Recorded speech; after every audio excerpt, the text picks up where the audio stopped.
The Diamond That Waited for No One. A story of missed chances, quiet wisdom, and the cost of hesitation. In a small, sun-drenched village surrounded by hills, there lived a humble laborer named Naro.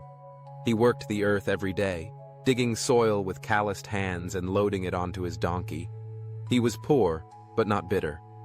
His life moved in rhythm with the seasons, simple and steady. One morning, as Naro's shovel struck the ground, it hit something unusually hard. Curious, he bent down and unearthed a small, glowing stone. It gleamed under the morning sun, its surface catching the light in dazzling sparks. Naro looked at it with mild interest. "A pretty thing," he murmured. "Perhaps it'll look nice on my donkey." He tied the stone to a string and hung it around the animal's neck, thinking no more of it. Days passed. One afternoon, as Naro walked through the market square, a merchant named Vasen noticed the stone glinting on the donkey. Vasen was a shopkeeper, sharp-eyed and always looking for items that might attract attention to his stall. The sparkle intrigued him. "What's that around your donkey's neck?" he asked. "Oh, just a shiny stone I found while digging," Naro replied with a shrug. "Thought it looked nice." The merchant examined it. He didn't know it was a diamond, but he sensed it might be worth something. "I'll give you 5 silver coins for it." Naro's eyes widened. 5 silver coins? For a stone? That was more than a week's food. Without hesitation, he agreed.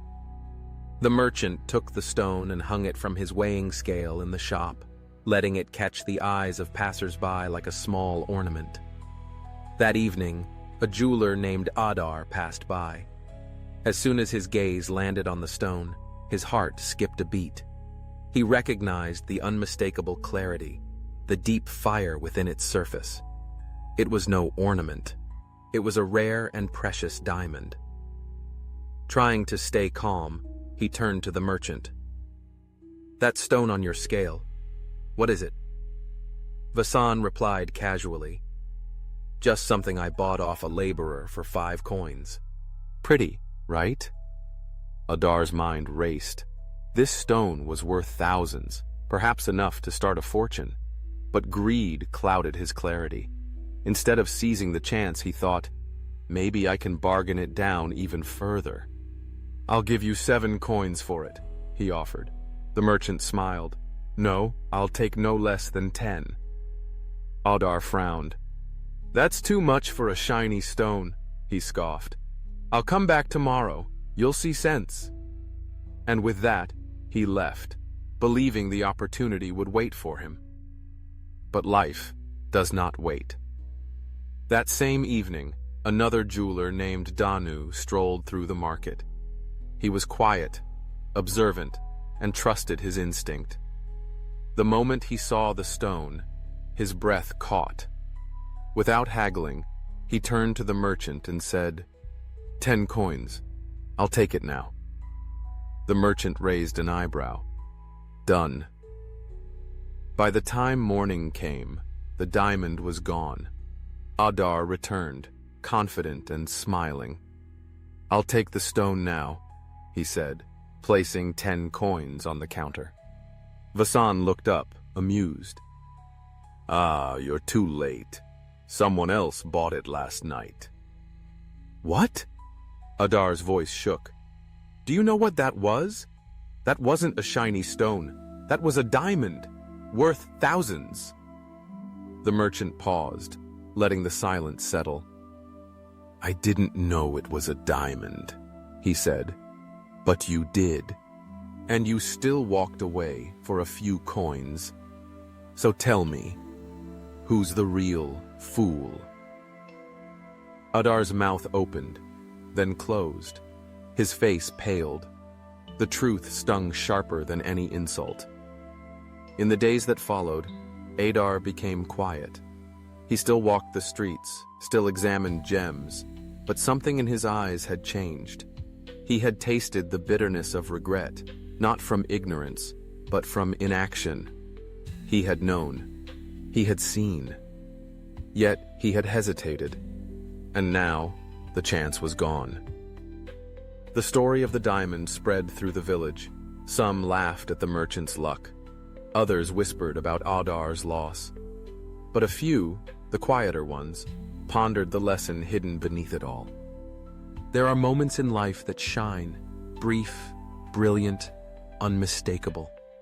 A person we meet, a door that opens, a call we feel deep within. But too often, we wait. We hesitate.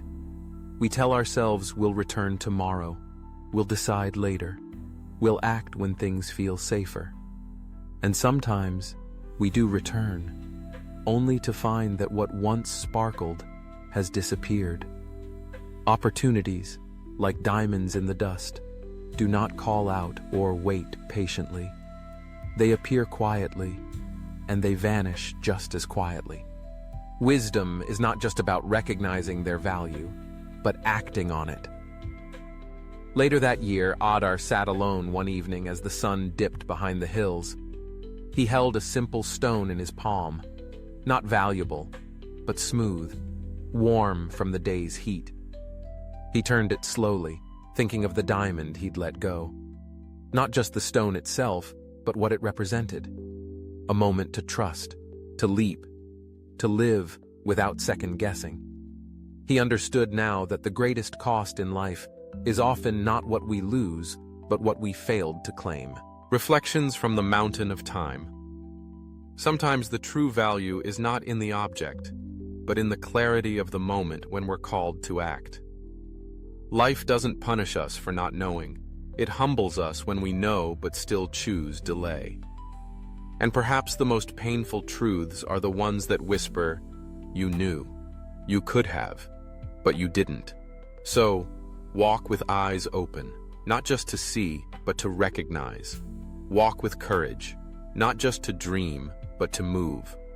And when life hands you a diamond wrapped in dust, don't wait for a second offer.